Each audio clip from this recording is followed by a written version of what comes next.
Okay, so now we're going to talk about organized crime and illegal drugs. This is part 51. This is your brother Tammuz, brother Damuzi, whichever one you want to call me. We about to get right into this next part. A host of Hollywood productions romanticize organized crime, showing it to be a lucrative and even honored American tradition. Bonnie and Clyde.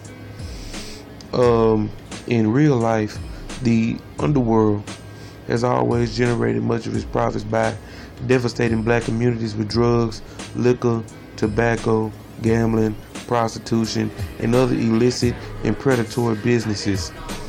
And as in slavery and in Jim Crow, the government has been its staunchest ally and partner. While the FBI was harassing and destroying the very black leaders trying to uplift the black community, the Bureau's legendary leader J. Edgar Hoover was publicly denying the existence of any organized crime syndicate. And while America's top law enforcers are dutifully keeping blacks in their predestined place, and you can find that in the video or part 39, How White Folks Got So Rich, part 39, Police Keeping Blacks in Their Place. Where were we? The king of all bootleggers, Samuel Bronfman, was flooding America with so much bootleg whiskey that the Anti-Liquor Prohibition Amendment had to be repealed for its utter uselessness. Let me repeat that. The king of all bootleggers, Samuel B.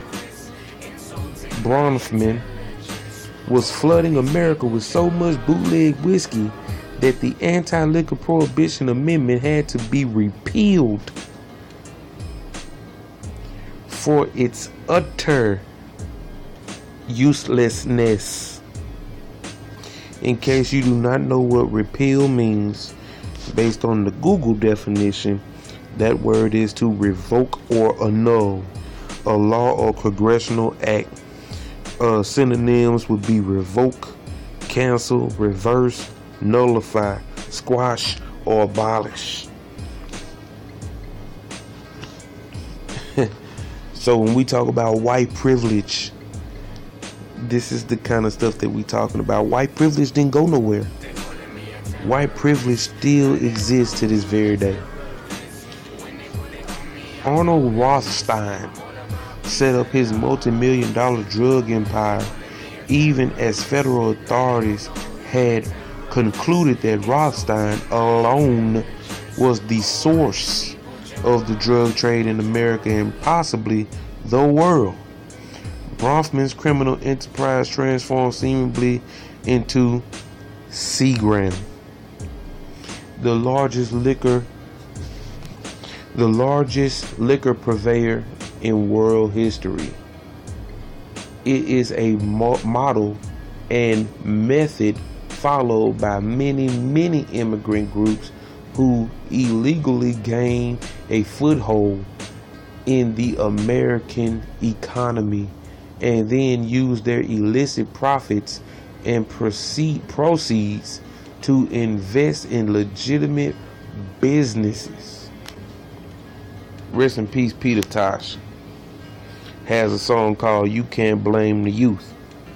And in that song he says that you can't blame the youth because you're teaching them about your so-called heroes who were not heroes, but instead they were criminals. And since you glorify your criminals as heroes, and this is all that you teach them, they follow the exact same path because why?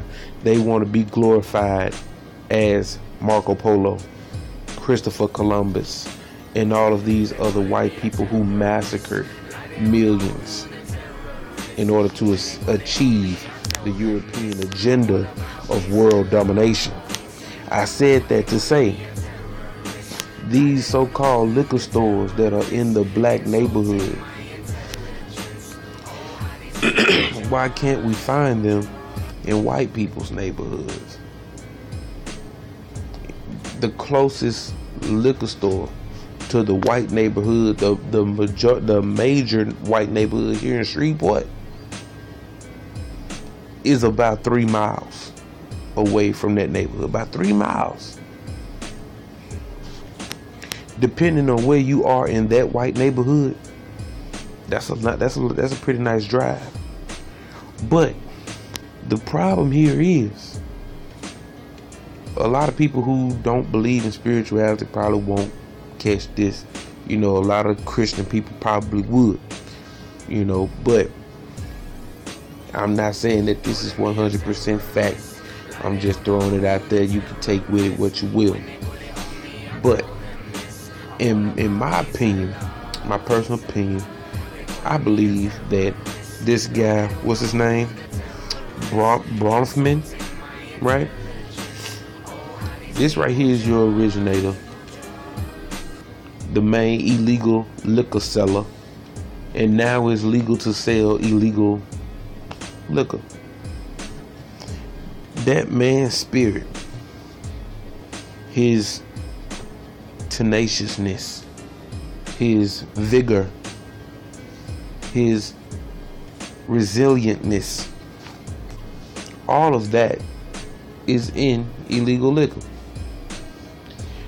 The white institution keeps this man's name alive. They keep his legacy alive, which thus keeps him alive, or keeps his spirit alive. And that spirit is taken up on our youth, who go in these liquor stores every day buying liquor. They feel like they the big boss dog, big dog status. They think they the head nigga in charge, HNIC, just because they're young and they're able to go into this liquor store and buy liquor. But that's just one side of it. Look at this other guy, Arnold Rothstein, drug empire, drug lord. You see what I'm saying? This man's legacy, name, kept alive through people like Freeway Ricky Ross, the guy who Denzel played in American Gangster. You know what I'm saying?